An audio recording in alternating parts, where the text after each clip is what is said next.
வணக்கம் நண்பர்களே. மாயாச்சின்னு சீரியல் செம பரபரப்பாக போயிட்டு இருக்குன்னே சொல்லலாங்க. பரபரப்பான கட்டத்தில் பார்த்தோன்னா பத்மா மீது போலீஸ் கம்ப்ளைண்ட் கொடுத்து பத்மாவுக்கு ஆப்பு வைக்கிறாங்க மணி. இந்த பாருங்க, என்னோட பையன் மனைவி கூட சேர்ந்து வாழ விடாமல் என் மனைவி தடுக்கிறா, பிரச்சனை பண்ணுறா அப்படின்னு நம்ம பத்மா மேலே போலீஸ் கம்ப்ளைண்ட்டை கொடுக்குறாங்க. ஒரு கட்டத்தில் அதிகாரியை அரெஸ்ட் பண்ணாங்க பத்மாவை. அப்போனா மாமா நீங்கள் எப்படியாவது அத்தையை வெளியே கொண்டு வரணும், நீங்கள் அவங்க மேலே கொடுத்த கம்ப்ளைண்ட்டை வாபஸ் வாங்குற அப்பா அந்த சத்தியத்தை வாபஸ் வாங்கிட்டு கண்டிப்பாக இந்த கம்ப்ளைண்ட்டை வாபஸ் வாங்குறேன் அப்படின்னு அந்த இடத்துல நம்ம பத்மாவை சந்திக்கிறாங்க. ஏண்டி உன்னோட இந்த சத்தியம் பெருசா, இந்த அதிகாரிகள்கிட்ட நீ ஜெயிலில் கம்பி எண்ணிட்டு இருக்கிறது போறியா அப்படின்னு சொல்ல நேரம், இல்லை வாபஸ் வாங்கிருங்க, நான் என் பையன் வாழ்க்கையில் இனி தலையிட மாட்டேன், அவங்க ரெண்டு பேரும் சேர்ந்து வாழட்டும், மாயாவும் சீனுவும், அப்போ இந்த சத்தியத்தை வாபஸ் வாங்க அப்படின்னு சொல்கிறாங்க. ஒரு கட்டத்தில் பார்த்தோன்னா, மாயா என்னை மன்னிச்சிருமா, இந்த எல்லார் முன்னாடியும் அதிகாரிகள் முன்னிலையில் சொல்கிறேன், நான் உனக்கு கொடுத்த சத்தியத்தை நீ பெருசாக நினைக்காத, வாபஸ் வாங்கிக்கிறேன், கையை காட்டு அப்படின்னு வாபஸ் வாங்குறாங்க. நீனும் சீனுவும் சேர்ந்து சந்தோஷமாக வாழுங்க, அதில் எனக்கு எந்த பிரச்சனையும் இல்லை அப்படின்னு அந்த இடத்துல வாபஸ் வாங்க வைக்கிறாங்க. நம்ம சிவா சொல்கிறாங்க, அக்கா இப்போ சத்தியம் பண்ணிவிட்டு நீ ஏதாவது பிரச்சனை பண்ணி கண்டிப்பாக மறுபடியும் மாயா சீனு வாழ்க்கையில் நீ வரக்கூடாது, அவங்க கணவன் மனைவி உறவுக்குள்ளே நீ எந்த தடங்களும் பண்ணக்கூடாது அப்படின்னு அந்த இடத்துல சொல்லினோம். இல்லை சிவா, நான் தலையே இட மாட்டேன், இனி மாயாச்சின்னு அவங்க ரெண்டு பேருமே சேர்ந்து வாழட்டும், அதில் எனக்கு எந்த இதுவும் இல்லை அப்படின்னு அந்த இடத்துல சொல்லுறாங்க. ஒரு கட்டத்தில் பார்த்தோன்னா நம்ம பத்மா ஒரு பேச்சுக்காக தான் சொல்லியிருக்காங்க. நம்ம பார்வதி கிட்ட எவ்வளோ தைரியம் இருந்தால் இந்த ஜானகி அண்ணி என்னை அம்மன் மாதிரி என்னை பயமுறுத்தி அந்த பரிகாரத்தையும் செய்ய வச்சுருப்பாங்க. அது மட்டும் இல்லை, என்னோட புருஷன் அவர் எனக்கு சாதகமாக இல்லை, அந்த மாயா என்ன வசியம் போட்டாலோ அவளுக்கு சாதகமாக இருக்காரு. அவள் அந்த மாயாவுக்காக சொந்த பொண்டாட்டிக்கே போலீஸ் கம்ப்ளைண்ட் கொடுத்து உள்ளுக்க தள்ளுன அவரையே நான் சும்மா விட போகிறதில்ல. எல்லாத்துக்கும் காரணம் இந்த மாயா தான். நான் அவளையும் என் பையன் கூட சேர்ந்து வாழ விட மாட்டேன். இன்றைக்கி வேணால் நான் தோற்றுருக்கலாம், ஆனால் என்றைக்கும் நான் அந்த மாயா பக்கம் கிடையாது அப்படின்னு அந்த இடத்துல கோபத்தோடு கங்கணம் கட்டுறாங்க பத்மா. அதை பற்றி தாங்க இந்த வீடியோக்குள்ளே பார்க்க போகிறோம். அதுக்கு முன்னாடி சேனலுக்கு லைக் அண்ட் சப்ஸ்கிரைப் பண்ணுங்கள் ஃப்ரெண்ட்ஸ். பக்கத்தில் இருக்க பெல் ஐகானையும் கிளிக் பண்ணுங்கள். அப்போ தான் நான் போடுற ஒவ்வொரு வீடியோவும் நோட்டிஃபிகேஷனாக உங்களுக்கு கிடைக்கும். வாங்க ஃப்ரெண்ட்ஸ், வீடியோக்குள்ளே பார்க்கலாம். ஃபஸ்ட்டு எடுத்தோடனே பார்த்தோன்னா சும்மா அதிரடியான பரபரப்பு கட்டம் அப்படின்னே சொல்லலாங்க. பரபரப்பான கட்டத்தில் நம்ம எப்படியாவது மாயாவும் சீனுவுக்கும் முதல் இரவை ரெடி பண்ணணும் அப்படின்னு சாந்தி முகூர்த்தத்துக்குள்ளே எல்லா ஏற்பாடுகளும் நடந்துட்டு இருக்கு. இந்த சைடு பார்த்தோன்னா அதிகாரிக வந்தாச்சு. என்ன, எதுக்காக இந்த வீட்டுக்கு வந்திருக்கீங்க அப்படின்னு சொல்ல, பத்மா யாரு அப்படின்னு கேட்குறாங்க. ஓ, என்னை பாராட்ட தான் பார்வதி, சரி சரி நான் போகிறேன் அப்படின்னு நம்ம அதிகாரிகிட்ட போனேரோம், உங்களை கைது பண்ணுறோம். என்னது, என்ன கைது பண்ண வந்துருக்கீங்களா, எதுக்காக, உங்கள் மேலே ஒரு கம்ப்ளைண்ட் இருக்குது. என்ன கம்ப்ளைண்ட்டு, உங்கள் மகனை மனைவி கூட சேர்ந்து வாழ முடியாமல் நீங்கள் தடைப்படுத்திட்டு இருக்கீங்க, அதுக்காக தான் அப்படின்னு சொல்ல நேரம் அப்படியே நம்ம பத்மா அரண்டு போய் நிற்காங்க. அப்போனா, என்னங்க இப்படி ஒரு கம்ப்ளைண்ட் பேருக்கு, நீங்கள் என்ன காப்பாற்றுங்க அப்படின்னு மணிட்டு சொல்ல நேரம், நான் எப்படி காப்பாற்றுவேன், கம்ப்ளைண்ட் கொடுத்ததே நான் தானே அப்படின்னு சொல்கிறாங்க. நம்ம பத்மாவுக்கு தூக்கி வாரி போடுது. அப்போ தான் நம்ம பத்மாவை பிடிச்சி இழுத்துட்டு போகிறாங்க அதிகாரியை. இந்த சைடு பார்த்தோன்னா நம்ம மாயாவை ரெடி பண்ணுறாங்க சாந்தி முகூர்த்தத்துக்கு. ஆனால் தெரிஞ்சு போச்சு நம்ம மாயாவுக்கு, இப்படி பத்மா அத்தை மேலே கம்ப்ளைண்ட் மாமா கொடுத்து அரெஸ்ட் பண்ணி வச்சுருக்காங்க. அவங்க பாவம் கஷ்டப்படக்கூடாது, அவங்க வெளியே வரணும் அப்படின்னு அந்த இடத்துல நம்ம மணிக்கிட்ட போய் கேட்குறாங்க.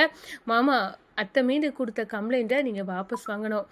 ஏன் மாயா வாங்கணும், அவளுக்கு அப்போ உள்ளுக்கு கிடந்தாலது புத்தி வரட்டும். எவ்வளோ தைரியம் இருந்தால் இத்தனை வருஷம் இந்த வீட்டுக்கு வாரிசு வராமல் தடைப்படுத்தி உன்னையும் சீனுவையும் சேர்ந்து வாழ விடாமல் தடைப்படுத்திடுவா. சொந்த மகனுக்கே சூரியன் வைக்கக்கூடிய ஒரு அத்தையை நான் இப்போ தான் பார்க்குறேன் அப்படின்னு அந்த இடத்துல சொல்ல நேரம் நம்ம மாயா, அதெல்லாம் இல்லை அத்தை ஏதோ ஒரு கோவத்தில் பண்ணிட்டாங்க, நீங்கள் அவங்கள வாபஸ் வாங்கணும் அப்படின்னு சொல்ல நேரம், மாமாவை நான் இப்போ கூட்டிகிட்டு போகிறேன், எப்படியாவது நம்ம அத்தையை கூட்டிடுவாங்க அப்படின்னு அந்த இடத்துல அழைச்சிட்டு போகிறாங்க. இந்த சைடு பார்த்தோன்னா நம்ம பத்மா கிட்ட கேட்குறாங்க, ஏண்டி உனக்கு ஜெயிலில் களி திங்கிறது முக்கியமா, இல்லை என் பொண்ணையும் மருமகளையும் சேர்த்து வைக்கிறது முக்கியமா?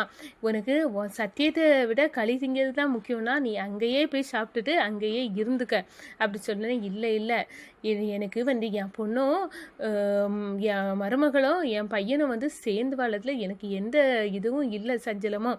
அவங்க சேர்ந்து வாழலாம் அப்படின்னா இவ்வளோ பேர் முன்னாடி நீ கொடுத்த சத்தியத்தை வாபஸ் வாங்கு. அது தாராளமாக வாபஸ் வாங்குறேன்.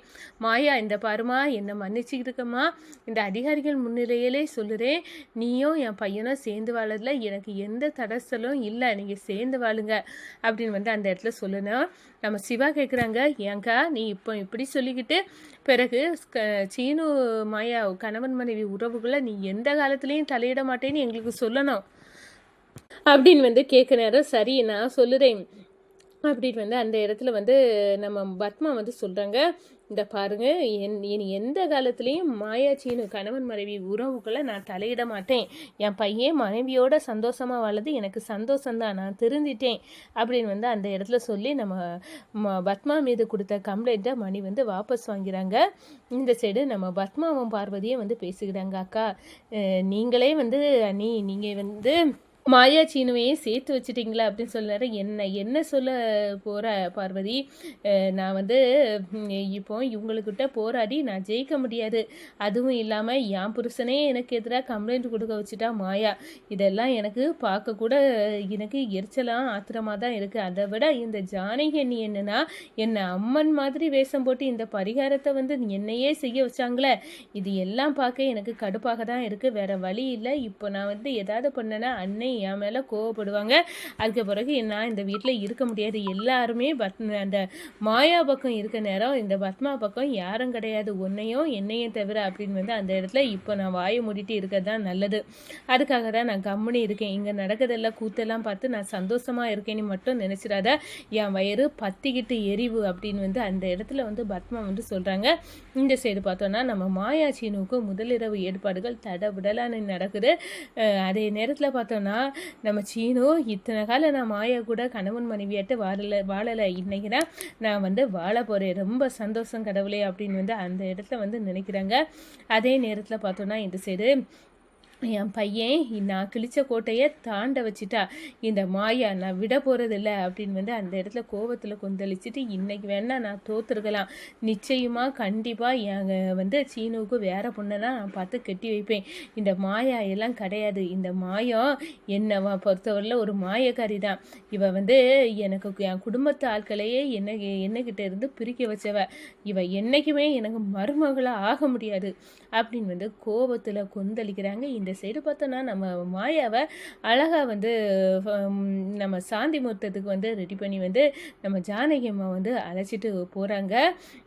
இந்த சைடு ஏண்டி பத்மா உனக்கு இதில் சந்தோஷம் தானே அப்படின்னு வந்து சொன்னேன். இதையே நீங்கள் எத்தனை வாட்டி கேட்பீங்க, நான் எல்லார் முன்னாடியும் அந்த மாயா கிட்ட நான் மன்னிப்பு கேட்டுட்டேன்ல அப்படின்னு வந்து சொல்லிக்கிட்டு மூஞ்சை தூக்கி வச்சுக்கிட்டு எல்லாத்துக்கும் நான் ஒரு வேட்டு வைக்கேன் அப்படின்னு வந்து நிற்கிறாங்க பத்மா.